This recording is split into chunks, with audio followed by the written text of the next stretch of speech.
So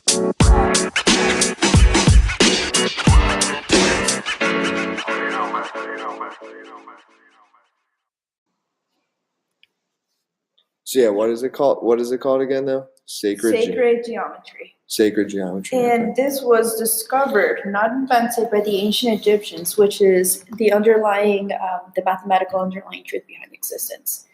And what this basically means is the fact that all matter, all physical matter, is done in what is called nomic expansion. What nomic means is that you cannot build something out of nothing. So it needs to build up. So, for example, you have what is called the Leonardo Fibonacci pattern. Have you ever heard of the Fibonacci sequence? That I have heard. Okay, so it's don't recall what it really is.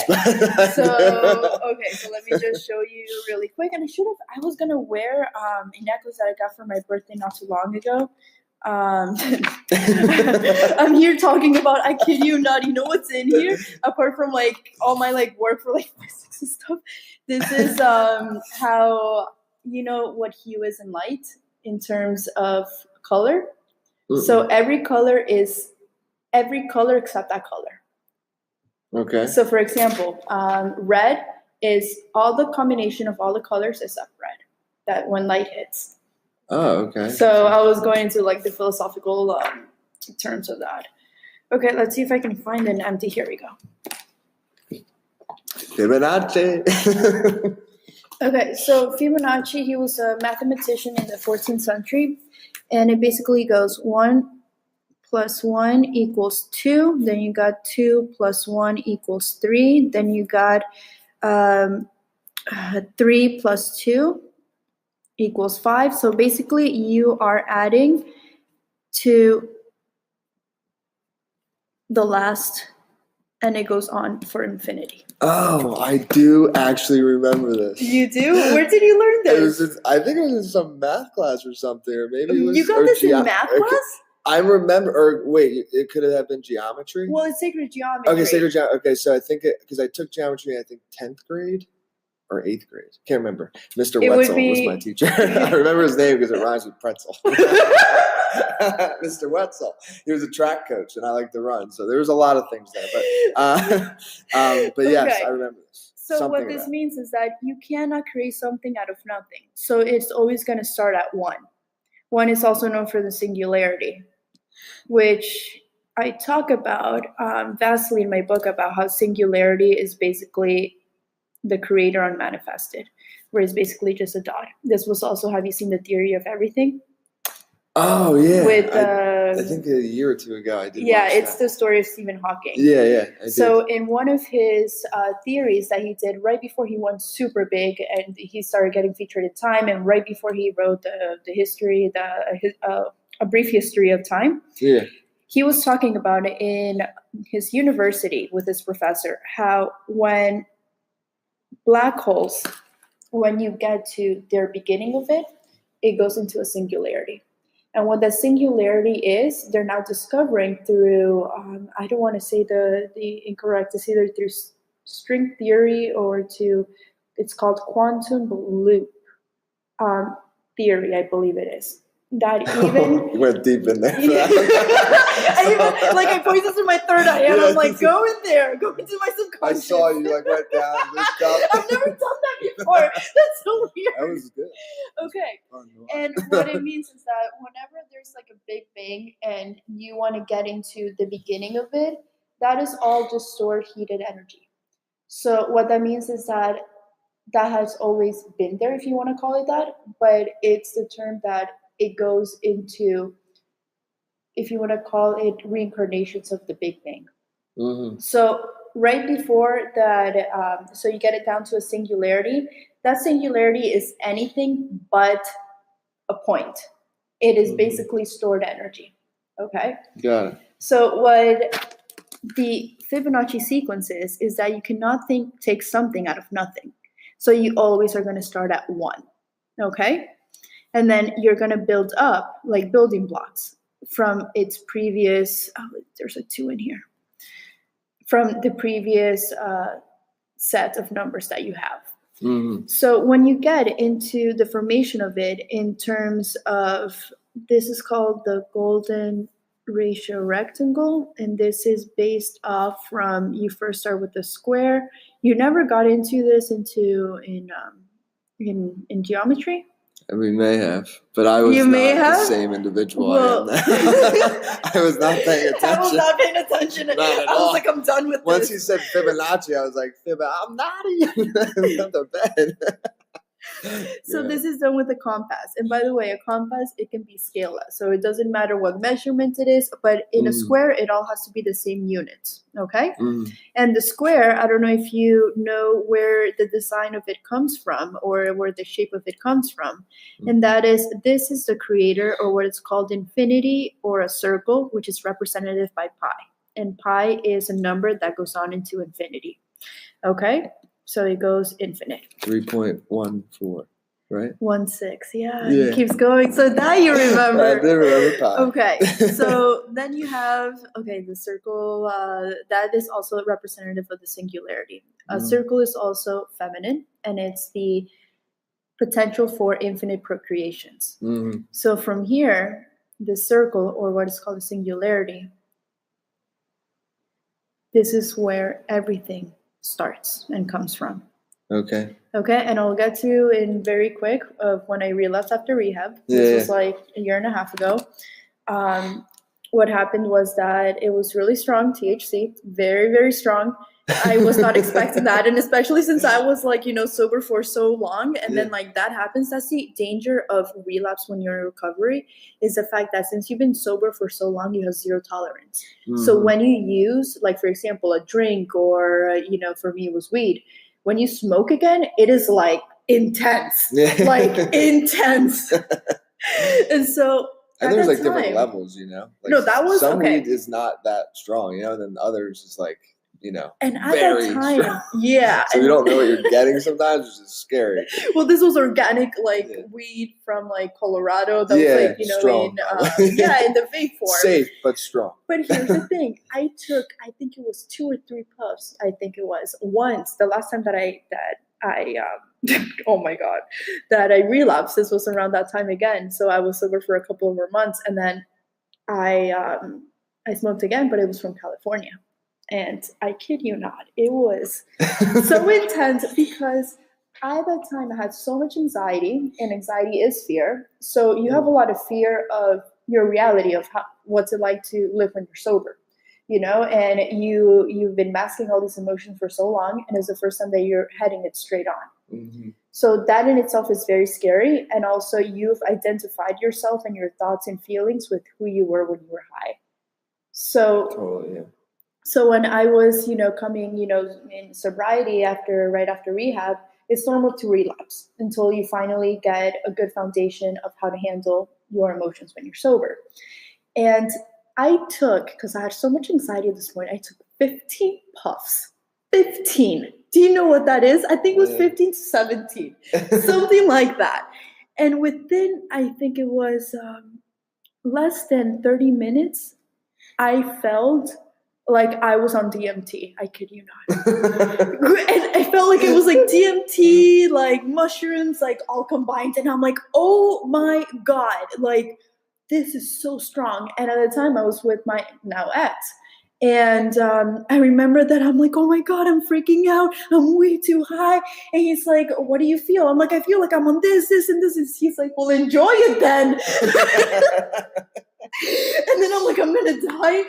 He's like, Stephanie, nobody has died because of weed. Yeah. And then I looked at him with a face of terror, and I was like, I'm gonna be the first one in history. Yeah, that was strong. Too strong, way too strong. With that, I didn't get anything out of that, and that was the last time that with that, I'm like, I'm done. I'd rather take the risk of what could happen. Being sober was the worst that can happen. For sure, yeah. So after that, I was like, ugh, yeah, that was not good. I got a similar experience with that, where it's in the past, when I was younger, I would pretty often, but in the past, sometimes you were saying, it actually helped my creativity when writing, but then I could never actually get it down pat. Meaning some days I would be really creative, And other days, I'd wake up at 8 p.m. on the couch. I'd be like, okay, that didn't work today. And I'd have like a donut next to me or something. And like, I was like, next to me. I've been there. I was like, this is too unpredictable. Like, I can't actually, like, I have all these plans today, right? And then, like, some days it would be beautiful flow. And then other days it would just be like, all right, we're going to move those to tomorrow because I slept all day. So it was just too unpredictable. Yeah, no, for productivity, and I agree. If I was able to handle weed, let's say like once a month or once a week, I would do it. But I wouldn't recommend anybody doing it every single day because you're also hampering your creativity as well. For sure, yeah. Because there's a consciousness of the plants, and then there's your own consciousness. So, you can't be operating under the consciousness of something outside of yourself for too long, because then that's when you truly start to lose your true self. Yes. Yep. That was probably my problem in middle school. Yep. Middle school. Because it was a pretty daily thing back then.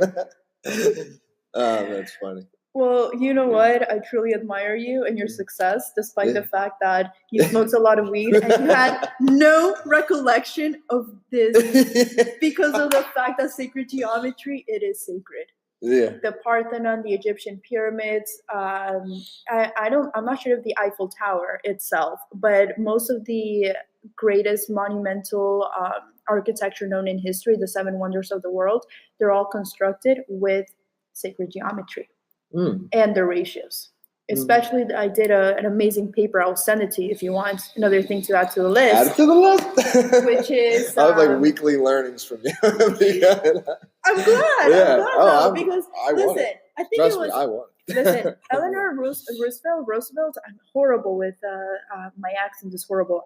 Like, I cannot say, like, certain words. It's really embarrassing. See, I couldn't even say embarrassing. I couldn't say. I just had to see. Okay, I need to collect myself. Okay, take it for I think Roosevelt. Yeah, she said, well, she's credited with that, but she said, small minds talk about other people, mediocre minds talk about events, and the great minds talk about ideas. Yeah. And especially here in Miami, it's very hard to come across people that like to learn and spread ideas. Yeah. It's very difficult, but there's a reason why I've thought of it many times I need to leave Miami. I need to leave because of the fact that I can't find like-minded people here. A lot of people here are operating under ego, under pride, under a lot of materialism and identifying themselves with an outside world. I did bring this gift to you. Oh. Which is, I think it was Hawk's, I forgot his first name, The Map of Consciousness. Yeah, yep. Okay. This is really cool, though. Yeah, so if you want, I'm actually going to give you 2 more copies if you want to spread it out to other people and like teach them when I show you a little bit. Yeah. But over here, okay.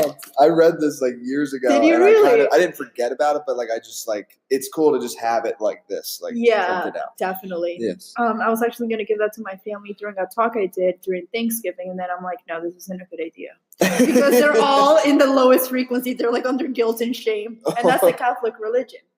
Okay. If you want to see it like that. Yeah. This right here is the Catholic religion, where in the logarithms, right here, this is basically the frequency, the wavelength of the energy that your body and your mind especially is putting out into the universe or into this matrix, however you want to call it.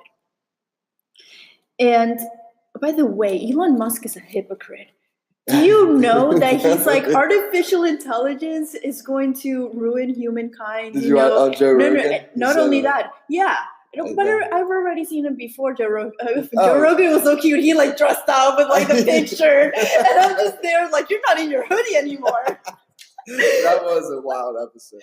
Yeah. And, but I didn't feel like when he got high, he was so controlled. I'm like, can you do that? Well, what was funny he's like, I'm not high. What is this? Oh, what is that? And Joe was like, yeah, you just hit weed. He's like, oh, really? Was it? It's like funny. But yeah, no, he didn't really get like, I don't know. He seemed pretty much the same person after it. There was nothing. Although, what did he end with? There was a lot of memes made about that episode because Joe Rogan, I think at the end of it, asked him like, "What's the one thing the world needs?" And he's like, "More love." Yeah, and I found then- that so. I'm like, listen, I know it sounds cheesy, but that is exactly what people need because love is a frequency of 500. For sure. When you get to enlightenment, it's 700 to 1,000. What that means is that the higher that you get in frequency, is actually going to be the farther away. This is amplitude when the wavelength goes up, and this right here so the x-axis, this is wavelength. So when especially anger is very, very strong, where it is very up and down like that. Mm-hmm. Okay, and what that means is that anger is fear, and so is anxiety. See, fear goes directly into anxiety. Okay. Yeah. Okay. And most people today are operating at a logarithm of 120. So it goes from shame, which is when you're very miserable, and it's at 20. This is usually the Catholic religion. A lot of the generation of, for example, my mother and a lot of women here in Brickell, there's a lot of Latin population. There's a lot of these women that grew up Catholic in our native I was raised here, but in their native state, which is in countries in Colombia and Venezuela, Brazil. Brazilians tend to be a lot more happy, and they tend to be a lot more with family. But if you get down to Venezuela and Colombia, a lot of the older generation, they're operating, and they're the ones that programmed our generation. So it's interesting. So they're operating in guilt and shame.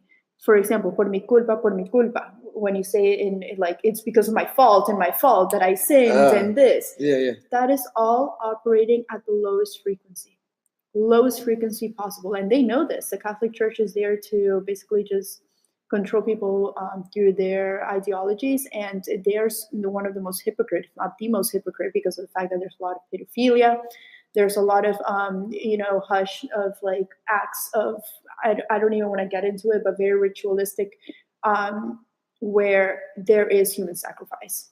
And that is something that in one of the upcoming, in the Fifth Element, they go into that. They go into these sort of corruption that you see in people that are supposed to be there to represent, love and enlightenment, and they're doing the complete opposite of that. So instead of getting people to love, joy, and peace, they do have that in there.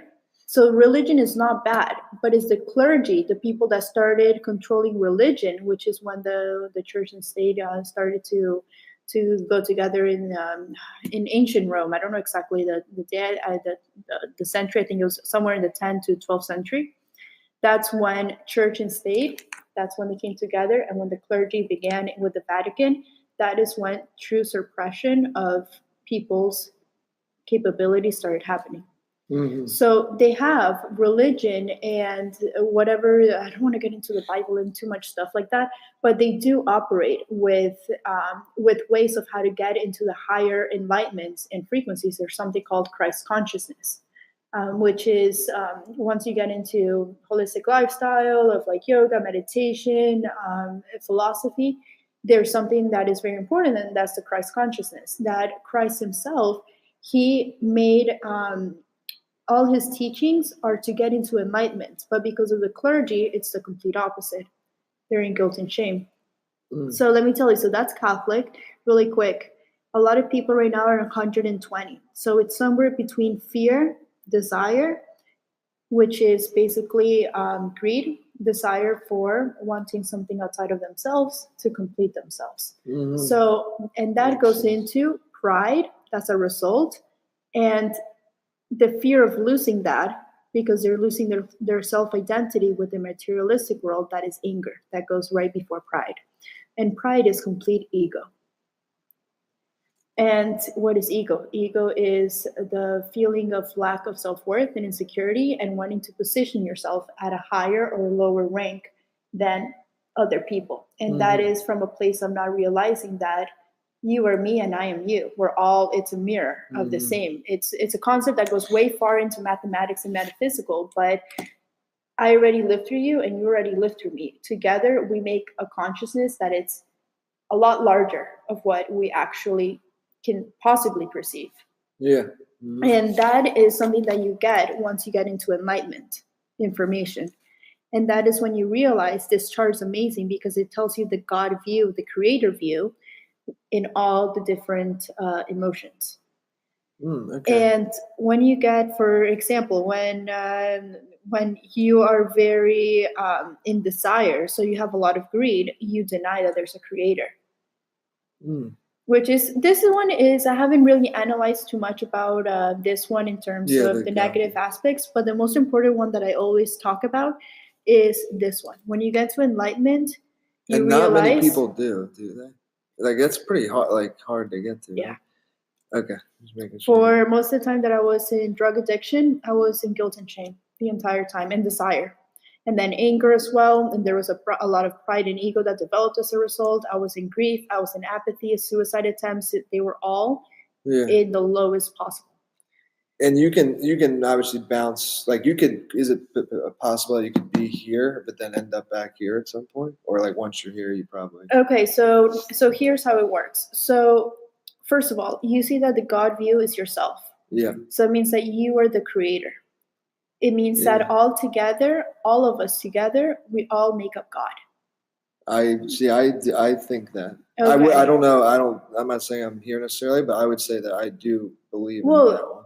Because of those thoughts that you have and that realization, and that's what most books about creating your reality based from. They want to say that you are an infinite creator, you have infinite potential, and you are able to create the reality or the matrix you inhabit based on your thoughts and beliefs. So, for example, we met in a place where ideas were being shared. So there were like-minded people there that were in that same frequency. So the frequency that you radiate, you are resonating and you're attracting more of that into your life.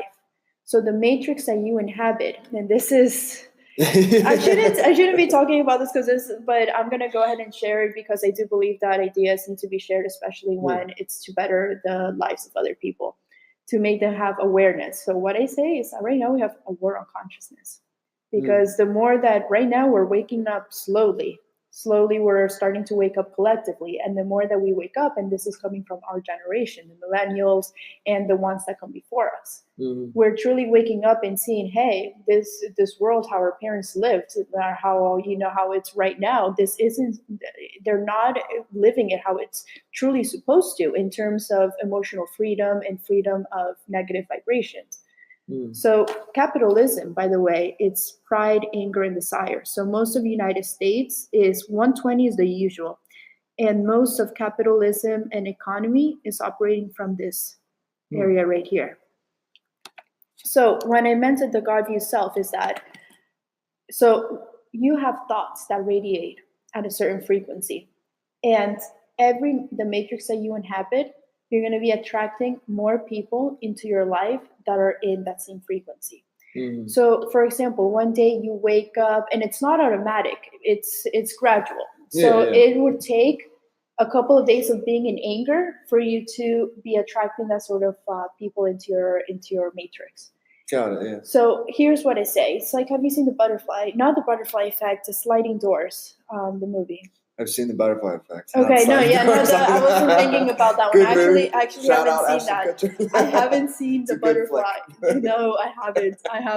It's a flick. It's a romantic. It's a chick flick. Oh no, just movie. I was about to say. I'm like, really? Is it really? I didn't know that. No, it's not. Okay, so for example, one day that example of weed.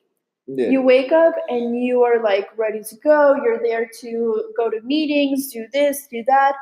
So you automatically go into this matrix that is aligning yourself with that frequency. And you're going to be surrounded by people that are in that same frequency. If you decide to, stay at home, not really do much, perhaps go out. If you keep that up for a couple of days, you're going to be attracting people that are operating under that frequency of desire. Because what craving to do substances in order to do perform enhancing not really to do it for spiritual reasons of cocaine and alcohol. There's nothing spiritual in that. So I'm talking about is more of like weed, like, ayahuasca, yeah. all of that.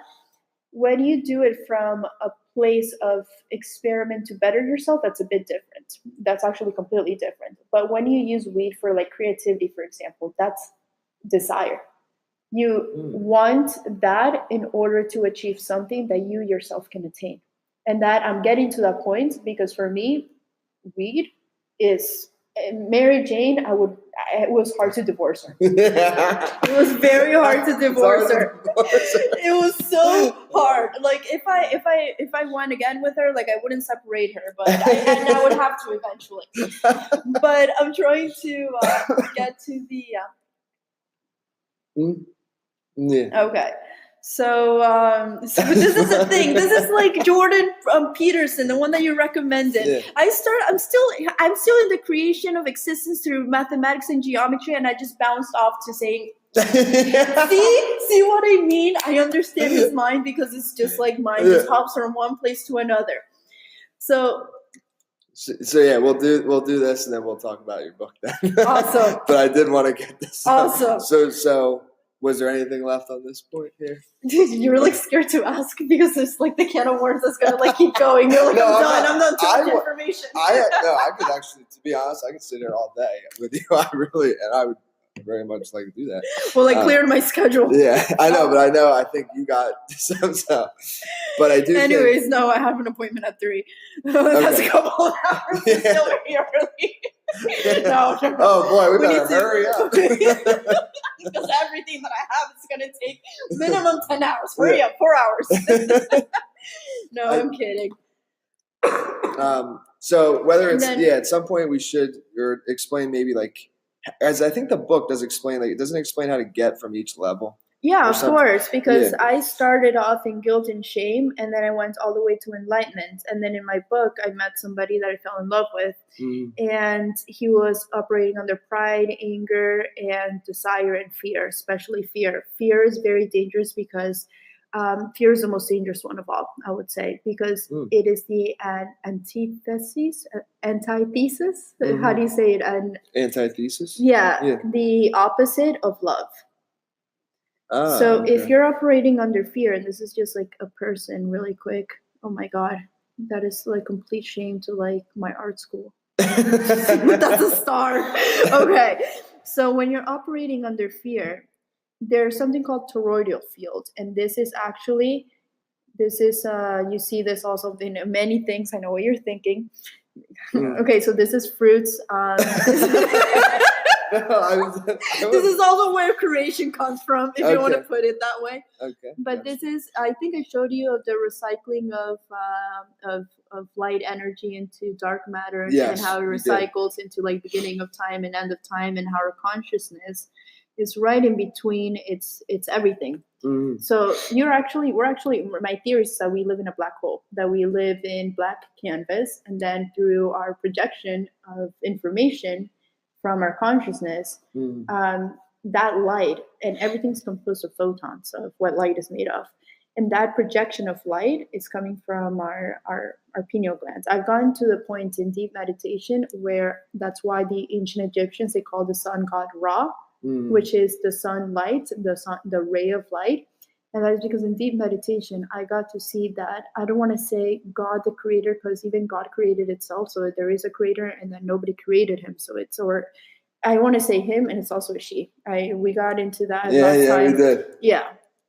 Okay. So so here's where it gets interesting. And okay, so I'm just gonna go ahead and you know what? I'm gonna go ahead and say it. Yeah. So the most elemental that I got into the creation of who God is a laser light.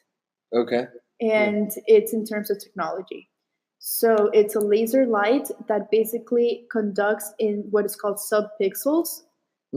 So for example, the number 1 would be rendered like this, like a printer. And that's why Andy Warhol, incredible man, because of the fact that his subject matter and what he came from is the creation of the printing press, of the printer. That's why we see Merlin Diptych, how it goes from like nothing into like actual creation. Mhm. So he was actually way more intelligent than people think that, oh, the Campbell soup cans. No, when you actually, and thankfully it's because I studied art history, I was able to see where exactly these ideas came from. So there's a reason why there's a chronological order to the Campbell soup cans. There's a reason why there's also a chronological order to the Maryland diptych, because of the fact that it is through the printing press, which is kind of like where you get this laser from. And it's called in subpixels, which means that this is basically, it only projects this laser along the y-axis. And I got to the point where I saw how all of this, so the ones and the zeros, which is computer language, are rendered, and they're rendered like that. There's no x-axis. So it's like 1, 0, and it goes on and on. Is projected into, oh my god, this is gonna sound very, very out there, but it's projected into a crystal. Okay. And so I went ahead and I researched what exactly crystals are. I've never been too much into them. For what reason? I've never actually been too much into crystals. And I found in research how you can store enormous amount of data, like quantum computer data, inside a crystal. So a crystal that is tiny, super, super tiny, that it can be, so much data can be stored, like astronomical data can be stored in only one tiny piece of crystal. And so then I got into this experiment that I believe was conducted by two scientists, either at, I think it was at Harvard, if I'm not mistaken. And they projected a laser light onto the crystal, and then it came out as a projection of like whatever they're pointing here. It came down to the other side, to the last photon, exactly the same. So that's why there's base reality or base matrix, where all the information of the matrix is.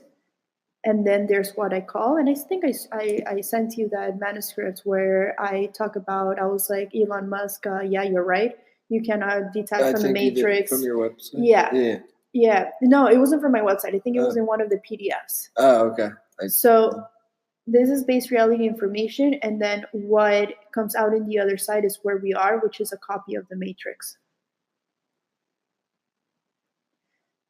So I couldn't find an origin to this laser light. I couldn't exactly find it because I believe that it is infinite. It's always been there. It's because you cannot create light. Like energy cannot be created nor destroyed. So when you get to enlightenment in this chart that we are talking about of map of consciousness, you realize that life view is simply is. That it's always been here and it's infinite. It's beautiful. Yeah. Love it. Yeah, I know that looks something like something else, but that's just like that's also where creation comes from. So it is. The podcast you just heard was made using Anchor. Ever thought about making your own podcast? Anchor makes it really easy for anyone to get started. It's a one-stop shop for recording, hosting, and distributing podcasts. Best of all, it's 100% free. Sign up now at anchor.fm/new. That's anchor.fm/new to get started.